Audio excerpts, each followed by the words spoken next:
Good afternoon, everybody. It is a privilege to be here. My name is Andrew Ross Sorkin of the New York Times and CNBC. We are live in high fidelity here to you, but this is going to be a conversation about the metaverse, where maybe we won't really be live in the future. Maybe we'll all be all together in the metaverse. But there are so many issues that the metaverse raises, opportunities it creates, and we're going to dig into all of them this afternoon together. And we have an amazing group of people here to talk about these issues of governance, of potential regulation, what those opportunities really look like, potentially even issues around inequality, and then we'll get into the innovation and tech side of it as well. Let me introduce who's here. Peggy Johnson's here, Chief Executive of Magic Leap. We have Omar Al-Olama. He is the Minister of State for Artificial Intelligence, Digital Economy, Remote Work Applications in the UAE.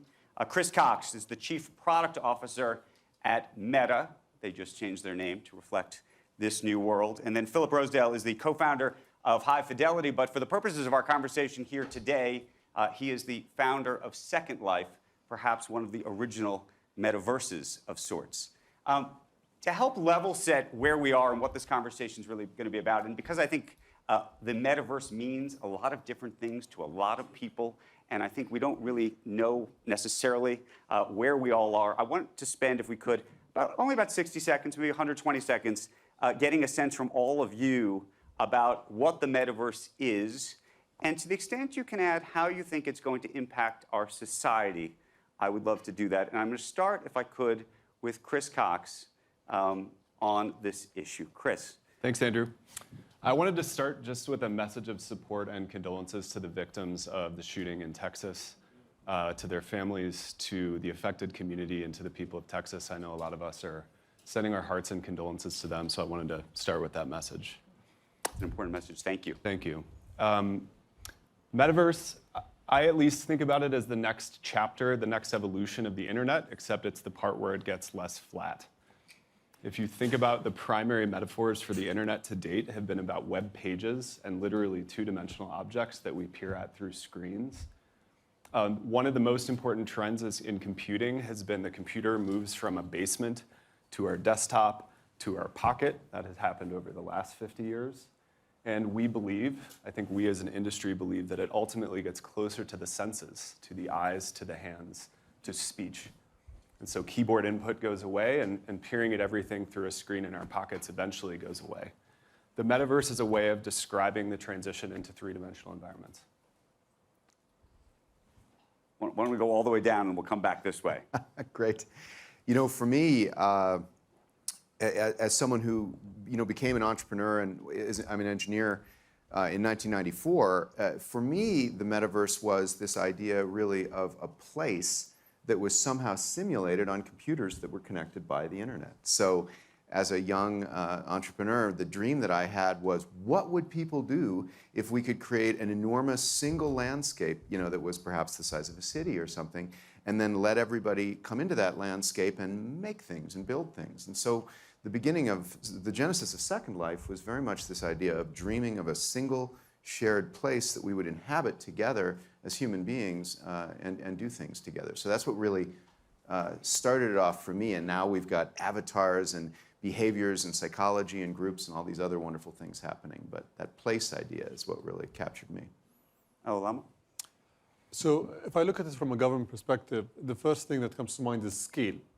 So if you look at the Travis Scott example, the concert that he did in, I think it was Fortnite, 56 million people attended that. Yeah. It was a matter of scale. The biggest concert on earth is around 1 million people or 1 million and a few 100,000. You can definitely scale different goods and services to people across borders in a very seamless manner. That's the first thing. The second is, I think it's a new form of expression. We used to imagine text on screen. We used to imagine graphics. Now we can imagine new worlds. We can imagine new ways of giving these services. We can imagine a new, let's say, paradigm between the virtual and the physical, which is augmented reality. And I think we can create a bridge that we could never have imagined in the past. What do you think? Well, first of all, I have a bit of a reaction to the word metaverse, just having read Snow Crash by Neil Stephenson. That's a bit of a dystopian view that he had. But I think at its highest level, I would think of it as the seamless merging of our digital and physical worlds. And I think actually currently in the conversation across media and publicly, it seems to me a little limited because it seems to center just in virtual reality. But when that actually happens, a seamless integration of your digital and physical world, that really is, I think, the true promise of the metaverse. And I think that's realized in augmented reality. When our heads are What does back that look up. like? Tell us what it feels like. And some people here, I'm sure, have used either a Magic Leap or an Oculus or worn a headset, and I'm sure many others have not. And so if there's a way to articulate it. Yeah. So I think they're very different. Virtual reality, you have a headset on and you're fully occluded, you're in another world, and it's fantastic. And there's use cases for that. Augmented reality is you put the headset on, you still see your physical world, and then we augment it with intelligent digital content. And there's different use cases for that, but they tend to get merged, I think, in this idea of the metaverse. Right. Chris, here's where I want to go. There's a view in the world that there's a bunch of people trying to create the next metaverse and different worlds within those metaverses. The internet right now, there's lots of players in it, but of course there's a couple of big players in it. And when you start to think about how the metaverse might look, you might start to think that actually only one or two sort of operating systems can win the day because you're sort of living in this universe, and how interoperable these things can ultimately be. This now gets into Web3 and other things as well. But I'm sort of curious whether you think this is a winner-take-all sort of future, and to the extent that these worlds are going to be interoperable, how that would ever work. Yeah. So first of all, I hope it's interoperable. We want it to be interoperable. If you think about the hyperlink just as a really brutalist, simple metaphor for the structure of portability that made the original internet work, was I could click on a blue word and you will go from one service to another service. That was the structure that enabled Google, that enabled sort of the first generation of web services to build utility, was we had some agreement on what the primitives were of the internet. The primitives in the metaverse are going to be more complicated because travel, the equivalent of a hyperlink in the metaverse is I can go from Second Life into a work meeting, and then I can go from there into an educational experience where I'm visiting the Coliseum, and then I can turn it all off, maybe, and be in an AR experience where I can just pull my messages up, or I can translate the person who's speaking a different language next to me. These are the kinds of things that I think we're all envisioning.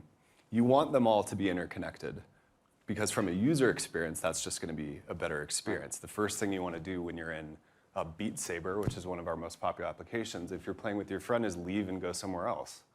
Not leave because it's a bad experience, but leave because you get bored and you want to do something after it. The industry as a coalition is spending a lot of time starting to talk about standards. What are the standards for an avatar? What are the standards for travel between one space and the next? What are the standards around privacy, around encryption, around how things like report buttons will work? The report button is the key element to help somebody in an unsafe situation flag something about it. And how we manage those experiences as an industry are going to be some of the most important questions on how we build something that's safe, but also that provides lots of opportunity for developers. Philip, you've been at this for a long time.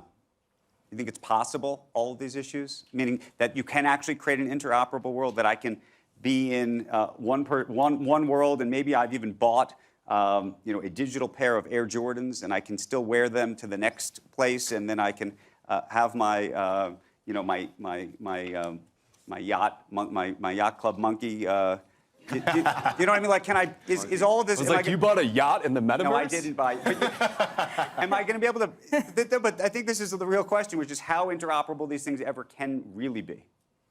Well, I certainly think from a technical perspective, we can do everything here. I mean, between the various technology companies that are working on this now at such scale, we definitely can make anything we want technically happen. I think the question is, and if you're asking, can we have a form of interoperability, say an identity and moderation that is a stable, positive environment? I think that's certainly true. And an interesting fact about Second Life, though it's not experienced on headsets, it's experienced on screens. But an interesting fact about it is that it stands out as a remarkably positive experience overall for the people that are there. So strangely enough, and I don't want to brag and say we anticipated this ahead of time, but the experience that people actually do have in Second Life for the people that are there, which is a smaller group than the whole world, but it's 1 million people, is remarkably positive. People get along.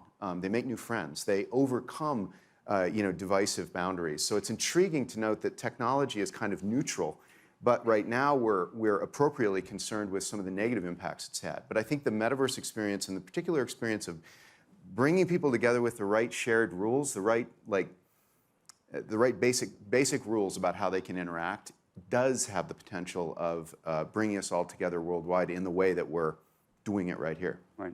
Hey, Peggy, do you think the World Economic Forum will live in the metaverse? Do you think we'll actually travel here a decade from now? And by the way, just give us even a time, from a technological perspective, a timeline for which this conversation, which seems somewhat theoretical to people, is actually a reality? So a couple things. I do think we will replace some amount of travel with 3D meetings because, pre-pandemic, I would get on a plane and fly cross country for a 2-hour meeting and then back again. And looking back at that now, it's like, why did we do that? Because we've proven we can do meetings, okay. But the issues that you would have really truly replacing a physical meeting is you want that empathy that you feel when you're sitting next to someone, you see their body movements, their gestures, their eye movements. Much of that can be done in a 3D meeting. So when we put devices on, in fact, we use this a lot, my management team, during COVID, we would wear the devices and call each other, and I would have a meeting. All my team would be there in my living room. And they were depicted, though, as generic avatars, because you need to have cameras on you. If you're going to depict Andrew Ross Sorkin, you're going to need to have a bunch of cameras on you so we can capture you in 3D. Well, we didn't have that, but we did know where people's eyes were. We have 4 cameras on our device looking at your eyes so that we know where to place the digital content. Right. But I then could see, if you were looking at me, I could see that. And there's a feeling you get when someone's looking at you, even in this augmented world. And if you walked around my living room and behind me, I could hear you. The spatial audio is awesome. And there's just an empathy that you get in a 3D meeting that isn't possible right now in our 2D video conferencing. So I think a fair amount of those meetings can be replaced. Let me ask you a governance question. Please. The internet is somewhat borderless, but is defined by regulations in every country. It gets more complicated, I think, in the metaverse, in that really, if it works the way it's supposed to work, it should be a borderless world, and I could be in New York, and you could be the UAE, and Philip could be in Hong Kong, and the question is, whose rules are supposed to apply?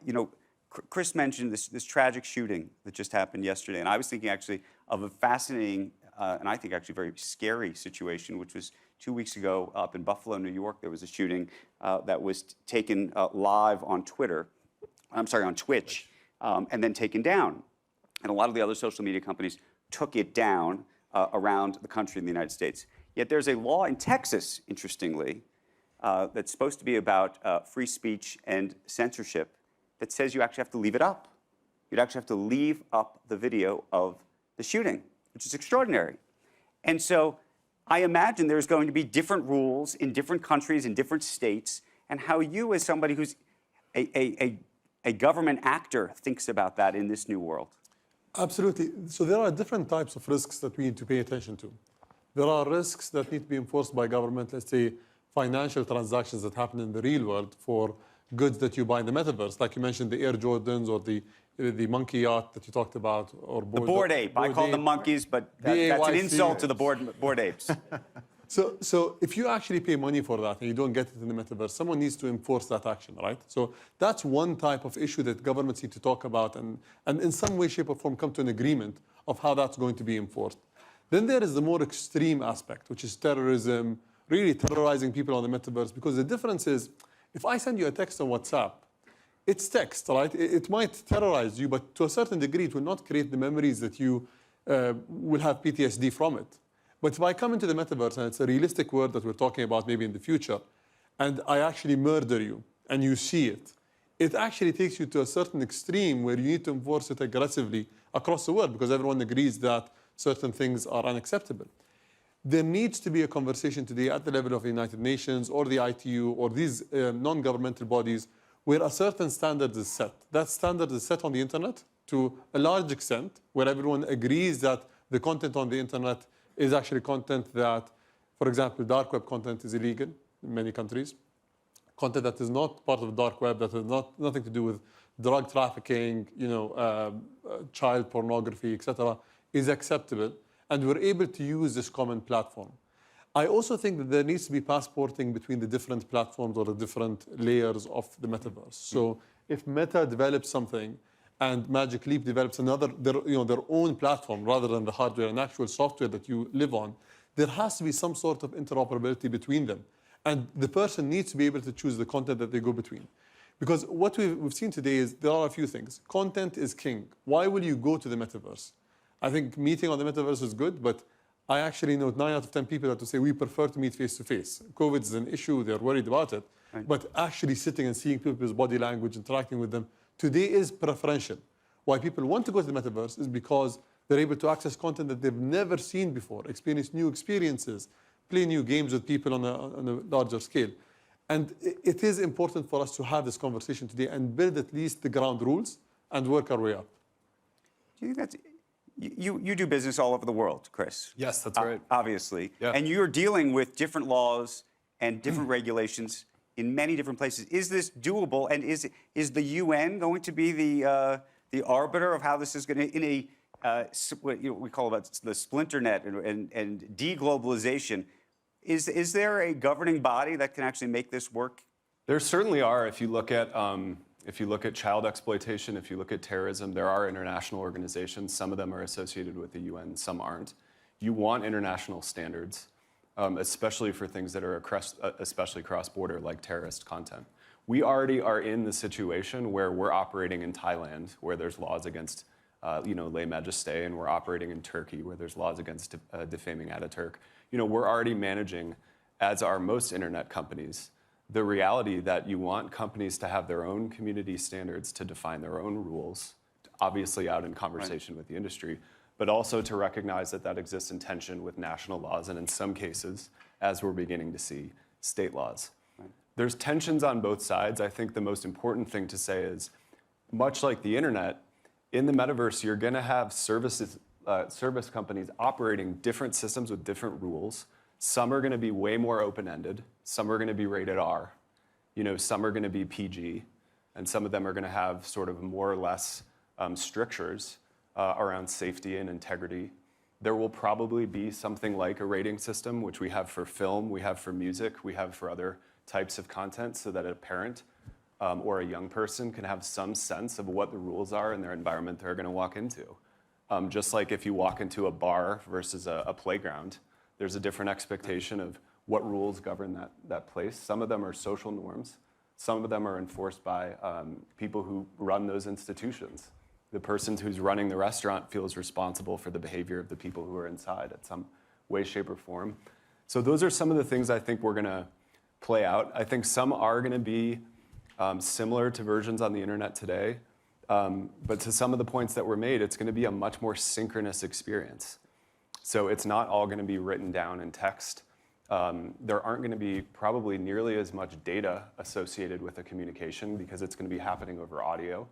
It's going to be happening in real time. And for all those reasons, I agree completely. There's going to be a new set of problems as well as opportunities we need to think about, and hopefully as an industry. Well, go ahead. Oh, I was going to say, new set of problems. One thing that we're realizing is when you put on the device and you go to reach for something, your eyes go there first, and then your hand goes there. Yeah. Right. And when you have these different input modalities, you can start to guess what the human's going to do before they do it. And that's an area that we have to think about from a privacy situation. Yeah. I wanted to go ahead.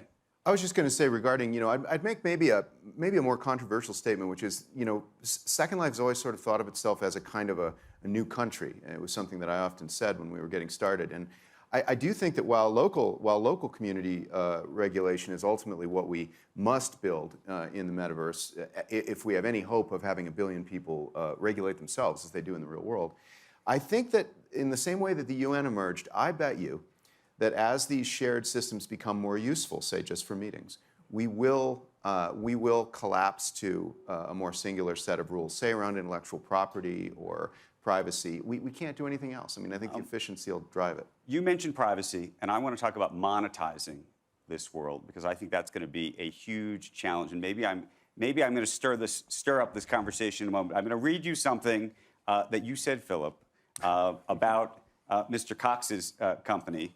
You said, if Facebook is successful at building a metaverse with behavioral ad targeting, it's just a very, very bad outcome. And it's not inevitable at all. There's lots of ways that this whole universe can be monetized. That may be one of them. But I'm curious how you think about those issues and all of the lessons, if there's been any lessons learned over your time at Second Life, but also in this new world, Chris, at Facebook, at the social media universe that we're all living through, data tracking. We've had a huge debate, as you very well know, because you've been at the center of it for the last decade, frankly. Yeah. You know, I mean, restating that, what I said and what I meant, you know, there are 2 companies worldwide that have built tremendous businesses just in the last 20 years, which in internet time, I guess, is most of it, but still, it's relatively new. And those 2 companies are Facebook, Meta, and Google that make money through advertising. The point I was making was, if we move those models, which rely on making predictions about what you want and suggesting things to you, and in some cases, I think, manipulating your behavior, yeah, I think it's a terrible risk. The good news is nobody actually has to go there, and I would imagine that you know, Meta would also point out that it has, you know, different models for things. The model that has to work in the metaverse, in my opinion, is a transaction or a fees model rather than an ads model. That and I definitely stand by, especially. So is that buying digital goods and subscriptions? Is that? Yep. In a word, yes. Chris, is that the model you're planning to I think you're pursue? going to have both. I think if you want free services at scale, advertising is going to be the natural business model for it, just like it has for, you know, since print. And if you're going to want more narrow services that can be ad-free or offer other sort of transactional business models, you're going to have subs, you're going to have digital goods.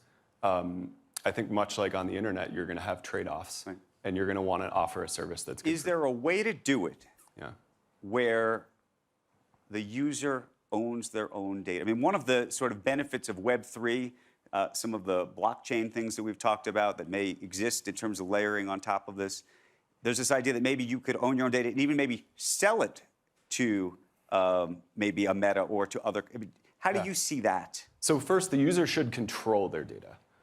So at any sort of combination of events, the user should have the ability to delete, to understand, and to have controls over how their data is used. The user should understand that having data aggregated means they can have a much more relevant service. I mean, the exchange of, you can have ads that are relevant to you or ones that are generally irrelevant to you, is an exchange that comes along with basically agreeing to have data collected in a privacy-safe and aggregated way. Right. So, but we all, and I'm here in Europe with all of you now, and we all just click on the accept the cookie. Yeah. And even though we now have more control, we ostensibly have more control, but in some ways we have less control because it's very too complicated. It's too complicated to actually control. So is there a way to change that dynamic in the metaverse? I do think what you're saying is that we have the opportunity now to reinvent some of what we've learned from the previous iterations of the internet. So, you know, we're focused on enterprise, and one of the earliest use cases is healthcare. So things like pre-surgical planning, rather than looking at a 2D screen and seeing the brain there, you can put the brain in the middle of the room and plan the surgical pathways. Certainly, we don't want any advertising in there when they actually then take that into the operating room. The world's most terrible ad. Yeah, something pops up there. But I think that we have the opportunity to reinvent, and we should explore all those things now because of what we've learned in the past from, you know, the trajectories we've taken to date. So there is this thing, when you go to university, you have this orientation class. You get oriented into what is expected from your university and what you should do. You get that at work. You get that in life in general. You don't get that when you use the internet. So most people are ignorant to what the trade-off is. And that's why we have these problems of, I did not know that I'm giving this much information and this is how it's going to be used against me to monetize, right? There needs to be a way for us to orient people on what it means first to go to the digital world, not even the metaverse, what it means to use the internet. And this should be something that is in basic education in every single school in the world. Because you need to understand that, okay, you can manage your cookies. You can remove certain things that you don't get targeted. There are ways for you to actually pay and get that service, if there is, if that becomes a business model. And then it becomes the person's choice. If the person says, I actually like it the way that it is right now, I go for it for free, and they can monetize everything from me, then it's a personal choice. Today, people do not have the right for information. They do not understand what is happening and how they're playing a role. They don't have, in many countries, maybe in Europe they do, but and probably in the UAE, the right of access, to access their data and to understand what is being collected, and the right to be forgotten, these rights in that way. This needs to happen today for the digital world first, and then get implemented into the metaverse. Right. Because I completely agree with the points being made. Certain business models made sense for the internet and social media. For the metaverse, we need to actually take them to the next level. Can I ask you all a question? I think one of the great opportunities for the metaverse potentially could be around issues around education and ultimately could solve issues of inequality. But I was talking to a fellow last night who made a very compelling argument to me. I don't think I personally agreed with it, but I was fascinated by it. And he said, look, there's going to be people of means who are going to travel, and then there's going to be people maybe who of lesser means who might actually be able to use an Oculus or a Magic Leap or some other kind of device to travel to the same place, but from their own couch. But in many ways, it's actually going to create even more distance between those two people. That psychologically, and I think that we've experienced this through social media. In many ways, it's brought people closer in certain ways, but actually created this remarkable divide because it's even more visible, actually, the divide in certain ways. And how you all think about that? Well, I mean, I know that's a little deep, but No, I mean, it's okay. I think it's one of the central kinds of questions we need to be asking. We need to be studying and we need to be understanding. I mean, at the core, I think good technologies help us feel closer. And the premise of the smartphone, the premise of the internet, at some level, at its absolute most sort of primitive level, is a democratizing force. It provides tools, it provides power for people. It especially provides tools for connection for people who cannot travel. And we've seen some of the most powerful examples of how the internet has changed healthcare, has offered access to a cataract exam, has offered access to a bank account, has offered access to education on almost any issue, is just a really powerful idea, and I think it needs to be one we don't lose sight of. yeah. I think it is true at first, but with economies of scale, while you scale up the actual product or the platform, with time, more and more people actually come on board. So ultimately, I don't think it's going to be a problem. Maybe in the beginning, the initial stages it will. But there are a few very high potentially positive impacts of this. The first is there's a statistic of 70% of what you read you forget within the first 2 minutes, right? It's because you don't actually experience that content. It's flat, you're reading it. Some people have better recall or better memory. Most people forget it. It's the same with video. If you can actually experience what you're learning, it sticks for much longer. And I think the same way that the internet unleashed a revolution of really improving human intelligence, democratizing knowledge, and today you have people building nuclear reactors in their backyards and they're 16 years old, in some cases, it's because the internet... Less sure about that one. No, it's true. There's a it is kid. true. Less sure that's a good thing is what I was saying. No, well, it just shows you the level of intelligence that people have agree today. completely. Like a 16-year-old kid has the level of intelligence of what a PhD in the 60s would take 20 years to study and achieve. So these things are positive, and I think that this will actually lead to a better future.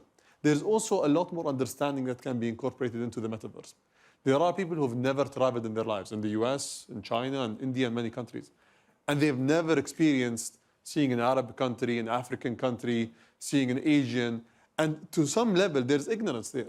I think in the metaverse, you can actually go and live in their houses, like in the metaverse, and see their cultures and be a lot more understanding. So these are the positives. There are also some things that need to be addressed, as you rightly said. How do we ensure that it becomes not a have and have not kind of future, but a future like the internet where everyone can get on board and benefit from the positive outcomes of the metaverse from the get-go? And how can we reduce the delta?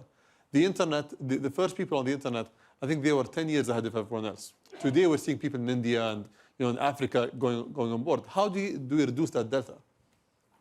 Well, I think that to just restate it, inequality in all its forms, specifically wealth inequality, is as grave a concern for us, I think, as climate change as we move forward.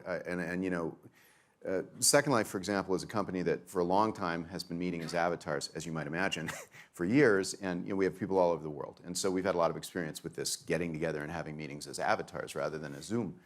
But I do think, as you say, an example of a grave challenge and danger that we now face is precisely this, that as we begin to travel again, we will separate into two classes, basically. Those with the means to travel and meet face-to-face, and those who are left behind on Zoom. And in hybrid meetings, a particular concern I have, those meetings we have with our teams where two or more people are in the room together and thus enjoy real eye contact and real intimacy, and everybody else is on the Zoom call. Yeah. Think how bad that's going to be. We don't know it yet because in COVID, we were all on Zoom. Right. The CEO was on Zoom. Everybody was on Zoom. Now we're about to have half the people on Zoom. Philip, I have a different question, and this is something from your Second Life experience I'm very curious about. One of the things we've seen on social media is that people act one way in real life. When we're here, something I might say to you face to face, I wouldn't necessarily say to you, something I would say online, I might not say to you face to face. I think we're seeing this on Twitter, all sorts of social media platforms where people, and by the way, even Slack inside people's companies, people will say stuff to each other digitally that they wouldn't say in person. And I'm curious what your experience with that has been in Second Life, and how do you think that manifests itself, if it will, in a much larger metaverse universe that we would all live in? A great example about that, way back in the beginning when Second Life started out, but we had a substantial number of people that were hanging around in there. We had precisely this experience where we had a text forum, something like Reddit or Slack, as we have today, and people would get in that forum, and just as you say, they would get very nasty with each other about what had happened in the world and why they were mad about it and why that person was terrible. And I would sometimes intervene in these things, and I would immediately go log on into Second Life and walk right up. Now, this is not with a headset. You don't need that for this experience. But if you walk up to somebody synchronously as an avatar and get within arm's length of them, as an avatar, and they see that, and you both see that, and you say to them, hey, I saw what you wrote in the forums. What's up? You're really upset. Every time the person as an avatar would say just what we would say face to face. I'm so sorry. I don't know what got into me. I'm here to listen to your perspective. I understand there's two sides or 4 sides to this or whatever. So absolutely, one of the positive things that moves me every day to keep coming to work is that when you get together face to face and it's synchronous and you're really talking, even online, even as avatars, not yet even in the headsets, it definitely makes you behave the way we all behave to each other here. And is your sense that there will be people who will live under their own names, but possibly other people who will live anonymously as avatars? And how does that work? I don't know who wants to take that. Yeah, go ahead, Peggy.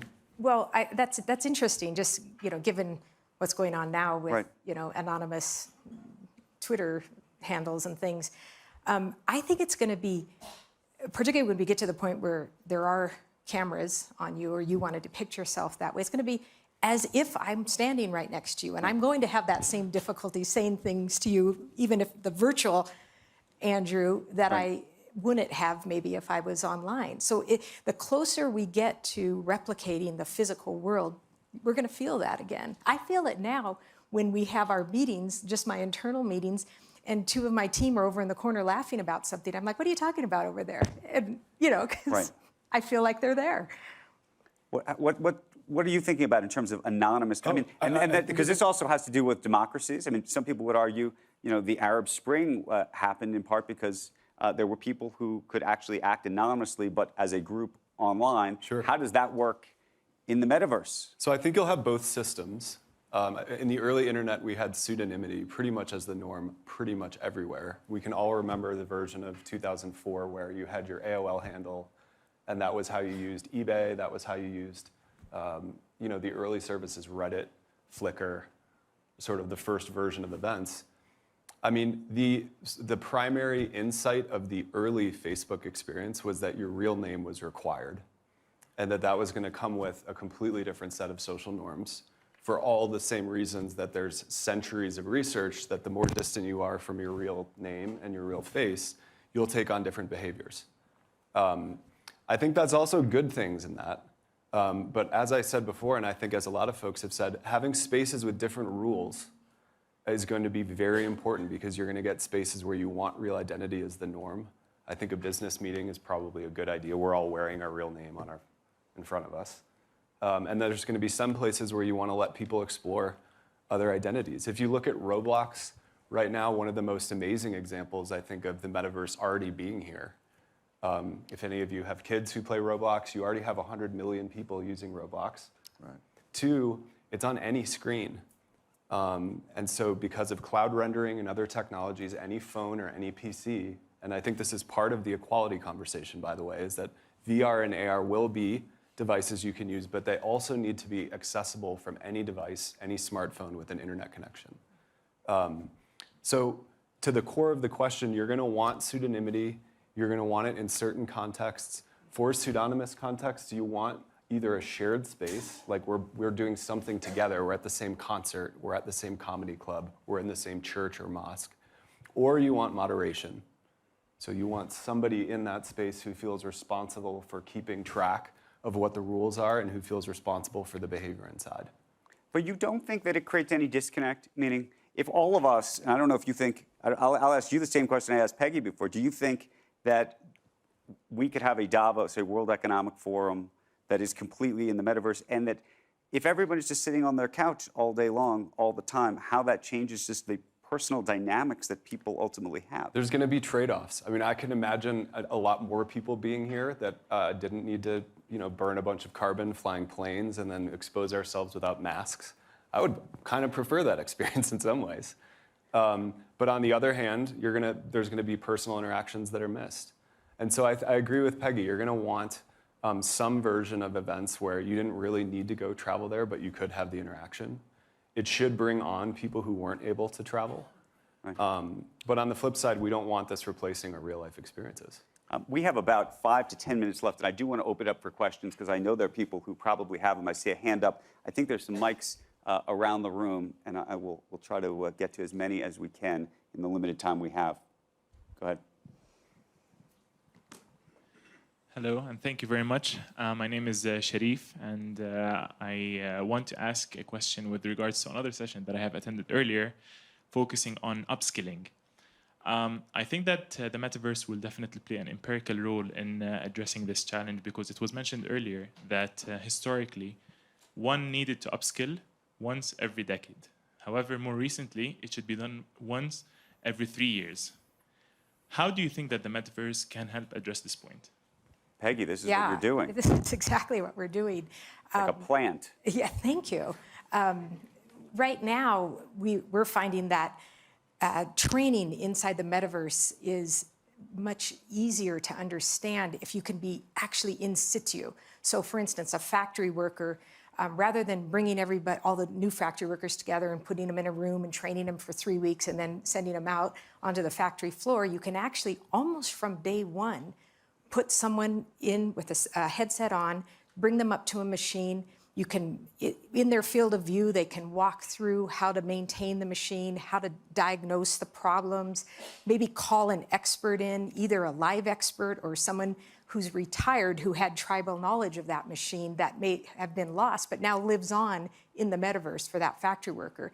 We're finding the companies that we've worked with are seeing about an 80% reduction in the amount of time it takes to productivity from a factory worker. So I think it's a super awesome way to upskill people in the metaverse. I think we got a question on this side. We're going to try to go very quick, so we're going to keep each question to 30 seconds so we can get around the room as quickly as we can. Yes, Bastian Schiro, I'm a member of parliament from Switzerland. Very quick question, also important for democracy. What we see in social platforms is that extreme people tend to stick together and stay together all the time. Now, if Metaverse is super attractive, people spend the whole time in Metaverse, isn't there the risk that they don't meet real other opinions and this extreme divide, no, or extreme groups and the divide of the society is reinforced? Or what can we do to avoid The this? issue of polarization. Who wants to take it? I'll take it first. I think there's two ways that we avoid that. The first way is that our virtual spaces, like the real world, need to have in-between spaces where we can meet in between groups. We cannot. It is very difficult to become extremist when you are in a room containing a number of people who have different viewpoints. And so virtual worlds can bring people, lots of people, together in one shared space. And by doing that, they can reduce the risk of extremist behavior. The second one, which we can argue on, is I think that some of the business models, like advertisement, unfortunately have at least cracks that are slipped through where we are amplifying these behaviors through suggesting essentially worse and worse forms of, or pushing people farther and farther into polarization. So no ads and letting people share a single space rather than just be in a small room. Great, thank you for that. We have a question up front here. And then I'll come around to here and back there. Okay. Metaverse has three important dimensions. One is massively multiplayer co-creation. One is monetization with NFTs and manas and sounds and so on. And one is the whole notion of immersive experience and interactions. We commented the two letters. What about the first one? What about unleashing collective creativity? How will it take that to the next level compared to social media? I think when the common platform is established, then it will naturally become a massive millions of people online platform that they actually use. The challenge today is, so we're trying to solve two dilemmas. You have the hardware issue, so how do you actually create the hardware for the metaverse?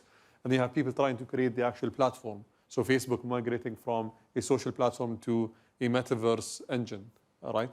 And what we're trying to currently do is, I think, first get the platform right, and then see how the hardware is going to complement it, because that's how it's going to work, in my opinion. I don't know what you think.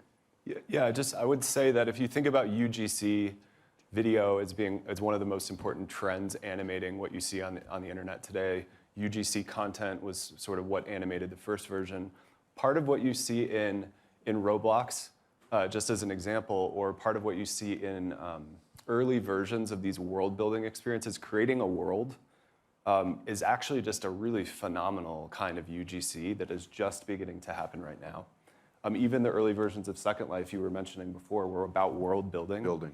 I think about my 7-year-old kid like playing with Legos and then inviting his friends to come see the world. It's like a very creative thing to build a universe and then to invite people into it. So part of what I'm tracking is what are the worlds that are getting built by creators. We had a gentleman named Gabe Galt who came to visit Meta to build a replica of 1960s Memphis in order to sort of celebrate for Black History Month, the Tuskegee Airmen, Martin Luther King. So you would visit Memphis in the 1960s. It was sort of a memoriam to Black history. Just an incredible thing that could have been a film 5 years ago or could have been a text post 10 years ago, but to your point, because you could visit and be embodied in that place, it took on a new meaning. So when we talk about creativity, I think we're talking about hundreds of millions of people or billions of people being able to create these environments and then invite others into them. And I think that touches on a lot of these themes. We're going to sneak in a couple more. We've got this one, and I'm going to go here, then I'm going to go over here, and if I can, I'm going to go there, but I may run out of time. Go ahead. So this is Huda Al-Khizemi. I work in emerging technology R&Ds in UAE. My question is, how do you see the metaverse revolutionizing the way we build emerging technology today? Because number one, we're basing this new model on a legacy system, and we need to be very careful because, for example, the right not to be analyzed, we don't have algorithms at the moment to prevent analysis if I choose as a user not to be analyzed. The right to be forgotten, we don't have actually algorithms that are built to forget you if you have a digital trace online.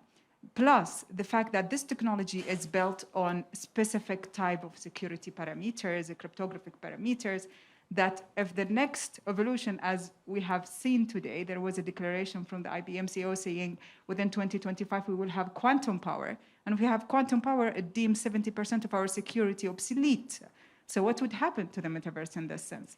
So how can we change the development change of technology here? The way we develop technology for the metaverse, how can we change it? How would it impact the emerging technology norms that we are building, number one? And number two, how can you build a ripple effect? 40% of the world is disconnected. How can you build a technology where it creates a ripple effect, automatically connecting the rest of the 40% of the world? Sure. Because you're focusing on connecting the actually 60% who are Right. connected. Thanks. Let's get a view from Chris real quick and a view from our government official on the same issue. So first is, I think, to the question of how do we build something that's inclusive, I think part of what's so good about the way the metaverse is happening is we're in the very early stages and we're having the conversation at Davos. We're having the conversation among industry. The internet in some ways just happened, and we found ourselves in many cases scrambling to understand how to apply some of the safety standards we wanted. We hadn't figured out encryption when the internet was born. We hadn't figured out examples like the right to be forgotten. I think the good news for now is we're going in with at least the internet as a set of examples that we can use for better and for worse on how we solve some of the problems. To the question on connectivity, a lot of us, collectively are working on connectivity. There's going to need to be infrastructure that's not built yet, one. I think a number of the folks here and a number of the panels have focused on that infrastructure. But I think number two, we need to make sure that it doesn't require expensive hardware. There needs to be consumer experiences on phones. We're quickly getting to a world where most people are going to have a phone, where they can have access to the experiences so that we're not building a universe for expensive, sort of wealthy, sort of early adopters. I just want to add a few points here. Web 1.0, the level of knowledge and sophistication that we had about building this universe was very limited. It was like a yellow pages online on a screen, and there weren't any rules or very limited rules. And as we evolved, we actually found out that there are so many requirements that we have within Web 2.0 and today within this socially connected world that we need to enforce and actually put forward, like the right to be forgotten, the right of access, and so on and so forth. I think going into the metaverse, we are a lot more sophisticated about what the digital world needs, especially since we have precedents, right? Like Second Life, there are so many examples here that can help us actually understand what are the first founding blocks of the metaverse. That's the first thing. On emerging technologies, I really think that expression is going to be better in terms of expression of imagination, IP, and so on and so forth. So you'll be able to build things on the metaverse, even if you did not have a lab in the real world or the chemicals or the resources necessary to build them. And second, we can simulate a lot better. So I think that we will be able to really build faster in the metaverse and then deploy in the real world if it works.